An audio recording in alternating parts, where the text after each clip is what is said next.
Eagles coming up this weekend. There's a lot of stuff here, beginning with Jordan Love. Yeah, he hurt his right elbow Sunday, didn't come back into the game. Matt LaFleur said after that he could have, that they were playing it safe. And Jordan Love said after that he expected to be ready for this game next week. We'll see how the practice week unfolds. But as of now, I don't get the sense that there's high concern for Jordan Love missing this game. Unfortunately, one of his wide receivers, Christian Watson, will miss this game. He suffered a torn ACL in Sunday's game, so he's obviously out for the year and has a long recovery ahead of him. The Packers have a lot at wide receiver, but they and a lot of their opponents believe that Christian Watson is different, that he's a field stretcher, and that will remove something in terms of what they're able to do on offense. So tough break for him, obviously, and for them. And then we talked about this last week. Jalen Hurts, still in the concussion protocol, has not practiced since leaving that game against Washington on December 22nd.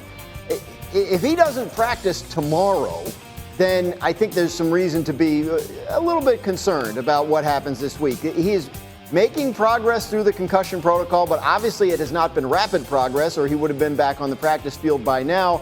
It's worth keeping an eye on here as the week goes along. I think we largely ignored this last weekend because they were resting so many people anyway that we just thought to ourselves, well, he probably wouldn't have played in this game. But that's not the way concussion protocol works. Exactly. That's not the way, it's not like he had, an ankle. Right. So I want to ask you the questions directly as I can. Am I living in a world where the Eagles might play this playoff game this weekend against Green Bay without Jalen Hurts? Yeah, because until you're cleared through the concussion protocol, you're not. To your point, you can't play through it, right? It's not like, I would have played last weekend if it was a playoff game. No, he wouldn't have because he wasn't cleared. He was at their walkthrough on Saturday, which is a good sign that he's out there at practice, but he still has to get some practice work. And then once you start getting practice work, they assess you every day in terms of, did you have a recurrence of symptoms? And if you did, you're back to the beginning of the protocol. Yeah. It's also kind of concerning in part because he's still in this protocol, and if you want him to play, you're going to need him to practice. If he practices this week, and then you're trying to catch up on the rust that you might have, so he's going to take all the reps. And then you put him out in the game, and something else happens in that situation, and then you're back to where you are. So there's something to be said for, having a definitive understanding. Either he's going to be there or he's not going to be there. One of the tougher situations is, what if he passes concussion protocol on Thursday or Friday? Then what do you do? He hasn't practiced earlier in the week. That's the point, right? Play, right? You're not going into. We can't know that. No. I mean, if he passes Thursday or Friday. No. I'm saying he passes then. But how will he play? After the weeks of practice, or after the days of practice have already been passed. Right. How will he play? That part I get. But you're not playing Kenny Pickett or Tanner McKee if Jalen Hurts is available to you regardless. My understanding of the concussion protocol is he can't take all the reps tomorrow, right? He has to get back out on the field, light work, non-contact work. Obviously, it's all non-contact work if you're the quarterback. But he has to have a lighter day of practice, clear that, and then get on the field Thursday and hopefully do more. So this is a weird way for me to ask you this question. How big a deal should I be making of this right now in my mind as I'm considering this game? A massive deal. I mean, this is the difference between, you saying, hey, this is the best team in the NFC, and this team could be eliminated week 1 of the playoffs. It is a massive change. So when you think about Jalen Hurts and what this offense is and his ability to run the ball, let's not miss the fact that tush push, all the different things they can do in the red zone, it's all predicated on him taking hits. There is no play in football where the quarterback runs, he's not getting hit. So all of that matters. It is a massive deal. It's a massive point of interest, not only for Eagles fans, but for the NFC as a whole. This is a team that is loaded to bear when they're healthy. Missing your quarterback because of a concussion is a massive deal this late. The point that you were making there about how their offense is also designed around, it's not an offense where you can say, we'll just call less or fewer quarterback design runs. No, this offense is predicated. It got its launch even pre-Saquon Barkley because of his ability to run the ball and not slide. Ability to get up in there and take these aggressive let's put this to the red zone. We just saw Minnesota and Detroit play one of the most important regular season games in NFL history. Their red zone is what is the only difference in those two teams, right? That Sam Darnold couldn't complete a pass in the red zone. Now you're taking away what Philly does in the red zone that makes them so effective and so efficient. That's a massive It's not just red zone. It's red zone and 4th and short. Right. Well, that's a great. I'm bringing that up because it ties into this. It's red zone is his running ability. Fourth and down. short That's right. is also his ability to put his head down and drive the pile, which is dangerous. So I got to tell you, I was looking at the screen a minute ago. We had our analytics, and again, they take into account every number. They can't tell you what's going to happen, but they're usually pretty close to right. They only give the Eagles a 51% chance to win the game. Oh, it's a pick 'em. That would equate, but that's not what it is at ESPN Bet. Hembo, was that bet up to 5 yesterday? Well, boosted, baby. Boosted, baby. 4.5. I mean, our analytics are basically saying this is a toss-up game. Yeah. Do you see it that way? Absolutely. Because of the Jalen Hurts. If Jalen Hurts had come in, all else being equal, and he's feeling good, I would have said the Eagles, no doubt. I think they're the best team in the NFC. It is a problem when you're talking about your starting quarterback not practicing the week of the playoffs. Packers play good defense, especially against the run. Like, this isn't an easy game for this is a Packers team that won a playoff game last year. Yeah. So if they're healthy, if their quarterback's playing, then the I would not injury, overlook though, them. is going to be massive for them, too. It not miss that one either. Eagles win. Yeah. I think they got a good chance of winning with Kenny Pickett.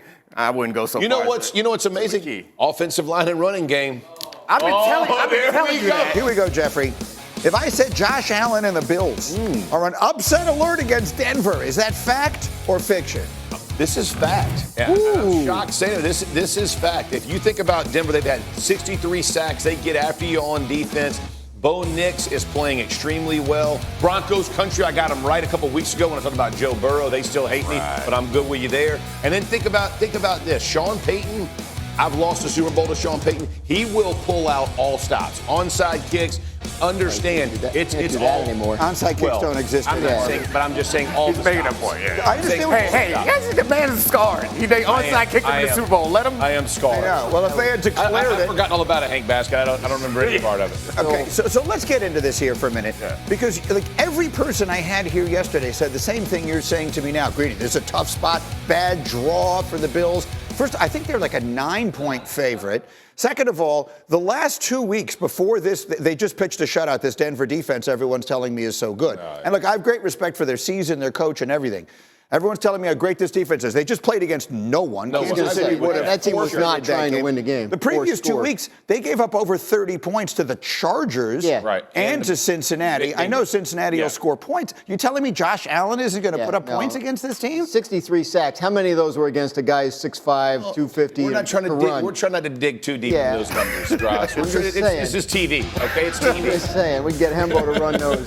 I think the point is that the 9 points suggest that it shouldn't be close. I think the idea that they will have a close game is realistic because of how good or how talented the Broncos defense is in their ability to play man coverage. When you can play man coverage, you have the flexibility to do a lot of things defensively without a kind of a standout X guy that's like top 5 in the league that will break that down, which we saw. When they went up against Cincinnati, we saw what happened when you had T. Higgins going up against Riley Moss. It's like it's a hard thing to do, man to man. But I don't know that I don't know. They don't have a T. Higgins. Yeah, they don't have that guy. So I think that's what people imagine is like, all right, we can play tight man coverage, we can load the box, we can blitz, we can do all different things to give Josh Allen trouble. And that Bills defense isn't perfect. Like people can run the ball against it. I mean, they're nowhere close to perfect. That Bills defense has weaknesses also. Sure. But Fair enough. Let's not get crazy. We're not betting palatial estates on it. Okay, fair enough. But it is going to be tougher than people think. All right, we'll see. Boosted? Josh Allen we're not boosting that one, baby. No boost. Josh Allen might win the MVP this year. If he doesn't, it's going to be Lamar Jackson. He's the subject of our next one. Neat.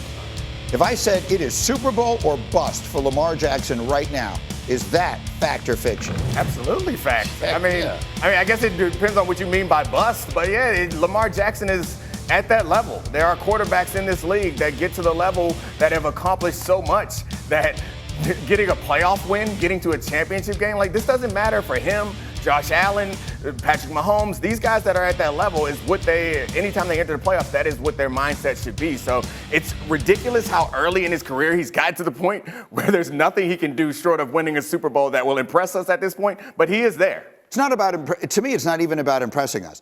To me, validate his career. I think we can start putting him in a historical perspective if he wins one. That's what he's missing. Because Joe Burrow and Josh Allen, who are the other two contenders to the throne of being the great rival of Patrick Mahomes, if you add them together, they've won 0 MVPs. That's right. Now, Allen may win one this year, and that will change that. But Lamar Jackson is a 2-time league MVP. Yeah. He's put up numbers that we've literally never seen before. He's played the game in ways that we've literally never seen before. But we can't start putting him in the discussion with the great quarterbacks of all time until he, fair or unfair, till he does that. Yeah, and that's the one thing he's missing. This is the Peyton Manning argument, right? As you get so good in the regular season and you're so dominant. Now, they played obviously totally different, but the domination that he's had in regular seasons, but it matters. When you play, quarterbacks are going to be discussed based on titles, not just So let me ask you, you're the perfect, because you were there for that. Yes. And I remember that. I mean, Mike and Mike were having those conversations all the time. Peyton can't win the big one, all that kind of stuff. Like, they'll say all the right things. Peyton said all the right things. Lamar will say all the right things. Down deep inside, how much did that bother him when people would say that? Eats him up. There's no way you're a competitor and it doesn't eat you up. The good thing about Lamar Jackson, he doesn't shy away from it. You know, it's a different time media-wise. You know, Peyton had to kind of carry the flag of, oh, no, it's team game. But inside, it's eating you up. Lamar Jackson makes no mistake. I got to go win a Super Bowl. We're going to go win a Super Bowl. It's not about MVPs. I don't care about an MVP. I care about winning a Super Bowl because that's what matters. The interesting thing about those comparisons is very similar reasons why I think that they struggle. And we've had this conversation before. Is like in what the Colts used to do didn't always carry over to the playoffs because they didn't have the flexibility to do that. And I think that's been the truth for Lamar Jackson up until last year. Last year was kind of the first year with the Monken offense, and then this year will be the second year in it. And you see how much better the offense is gotten. It's hard to come up with those excuses going forward, especially when he's had, this is 3 legitimate shots, including this year. I think he's had 3 really good shots at winning a championship. I think there are plenty of reasons to believe this year's Ravens are better suited to win playoff games. We'll see how it happens. They were better coming from behind this year. They can beat you in a couple different ways, and his numbers this year are best of his career. We'll make sure Zay Flowers is healthy for them, too. Oh, yeah, he's got the best numbers of anybody's career. Don't talk about Derrick Henry, though. Well, and that's the big difference there, too. Now, the team they'll play in this opening round of the playoffs, of course, is the Steelers. So, Graziano, I'll come to you. With the way this team has fallen off a cliff, if someone said Russell Wilson needs to win this game to save his job, to be the quarterback next year, would that be fact or fiction? Oh, it's fact. I mean, look, there's nothing really compelling them to bring him back. He's there on a 1-year minimum salary deal. There was never any commitment beyond this year. And if what happens at the end is they fall apart because he started playing poorly, then they'll just go find whatever next year's Russell Wilson type solution is. He's in the mix. I think he's a guy that they've liked, but I don't think there's any sure thing to be back there at all, especially if they are one and done in the playoffs. When Schefter was running through the list of all the coaches that he thought would be fired and wouldn't be fired, I think underneath all of that got buried a fascinating thing he said about Mike Tomlin. Listen. I think that there are going to be teams out there that have watched the way that the Pittsburgh Steelers season has ended and wonder whether they should call the Steelers to see if they should inquire about whether the Steelers would be willing to move on from Mike Tomlin and move him to another organization. I don't think Pittsburgh will do that. That has not been what they've been about, and there's no indication that they would. But I do think there are teams wondering whether they should lob in a call just to see if they could stir Pittsburgh's interest. So that got very interesting. Schefter pointed out yesterday that on McAfee's show, I believe, that Tomlin has a no-trade clause in his contract. But the reality is those things are sort of fungible anyway, because if he wants to go somewhere, then they're not trading him to a place he doesn't want to go. Right. You said an interesting thing to us in our meeting. If somehow Mike Tomlin were to become available, oh my gosh, what would happen? Well, the teams would fire. I mean, like all of a sudden, like Brian Daboll's probably not safe, right? Like is Shane Steichen, like this is a solution that immediately jumps to the front of the line. Like, I know there are complaints in Pittsburgh about how the lack of playoff success. The way this guy manages an organization, the way this guy coaches a team, he would be everyone's top choice immediately if he were to become available. That's why they extended him last offseason. And to Adam's point, I don't think the Steelers would entertain this. He's a guy that shows up and makes everyone's job a lot easier, and especially the owner of the team. And so, I think we spend a lot of time on this show talking about the way that owners communicate their message. You hire Mike Tomlin, you can shut up and disappear. He becomes the face. He becomes the culture of the organization. It's very much like what Dan Campbell has done in Detroit. Mike Tomlin's been doing that for a long time. Dan Campbell is the flavor of the month, and he deserves all the credit, but I think that teams would get excited for that. The crazy part about this is the idea that the Steelers, who know what they have, would be willing to move on from it. Yeah, the Steelers organization is different than the Steelers fans. Steelers fans, some of them might be comfortable with that. I can't imagine that the organization would want to move on from Mike Tomlin. I don't think they would. Yeah, I agree with you. From a fan's perspective, the way this is playing out is getting old. Yeah. That's the problem. Fans are fanatics for a reason. They love their team, and you haven't won anything in a long time. But let's frame it in the right way. The last time I thought they were really competitive playoff-wise was Ben Roethlisberger. I think they started 11-0 or something like whatever that year was. They lost all the rest of their games and lost their first. And they were throwing like 2-yard passes that somebody would go.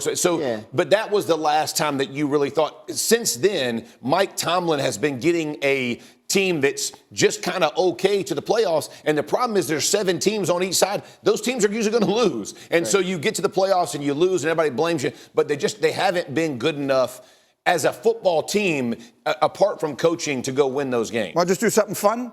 Our friend Mark Silverman from Chicago gave us this idea. Put up C28 if you would. Okay. So I'm gonna C28. Now we're going to go to C28. Yeah. So we're going to play a quick game. I'm going to show you the resumes of 2 NFL head coaches. Look how similar. Yeah. They have the same number of 10-win seasons. The one on the right actually has a little better playoff record. They both won 1 Super Bowl. The one on the left, I know who it is. Mike Tomlin on the left. Mike Tomlin. Mike McCarthy on the right. the one on the right, Yeah, got to be Mike. is Mike McCarthy. Yeah. Think about the difference in the way. I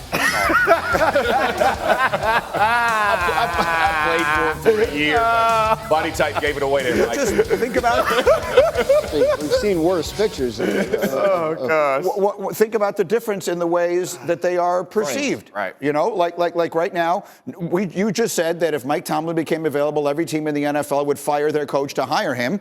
And Mike McCarthy, his owner right now, the owner of his team, is saying, "Oh, go interview with anyone you want." One guy's never had a losing season. Another guy had losing seasons with prime Aaron Rodgers. Like there's definitely a reason for the difference in perception. I think that Mike McCarthy's had better rosters than Mike Tomlin's had over the last, 5 or 6 years.